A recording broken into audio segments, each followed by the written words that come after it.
Hola, ¿qué tal, amigos? Bienvenidos. It's time for the 12 o'clock news on TV Marti, and the headlines are mostly about Cuba. En exclusiva, cubanos que buscan refugio en Colombia reafirman. Based in Miami, Florida, the station aims to provide uncensored news to Cubans over the airwaves and online. We are the platform where people can freely express their views and feelings in Cuba. And that includes, your regular citizens, the political activists, small entrepreneurs are trying to create a space on the island.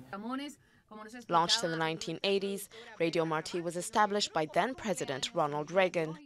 It was modeled on Radio Liberty and Radio Free Europe, both of which played an important role in the fall of Soviet communism. But this station has far less influence in its target country, where its signal is jammed by the Castro regime.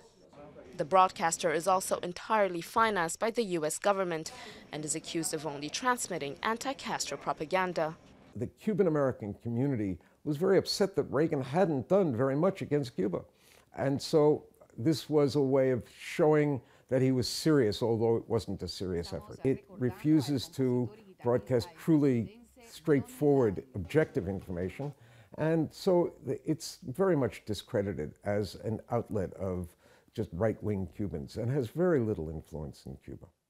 Journalists here are used to such criticism, but editors say the station is run like any other news outlet. I don't think that my craft has changed by working in this agency or any other press agency. I've worked for Univision, for NBC, for Telemundo, and I do my job as a journalist the same way. And moreover, because we are an agency of the government, we're required, and it's demanded from us, that our jobs, our journalists are very, very strict, that we're objective, that we always have all the sources that we need, that we double, triple check our information. Despite its critics, many exiled Cubans in Miami feel passionately about the channel, so much so, in fact, that the U.S. government spends $24 million each year to keep the station afloat, even though it's virtually inaccessible in Cuba itself.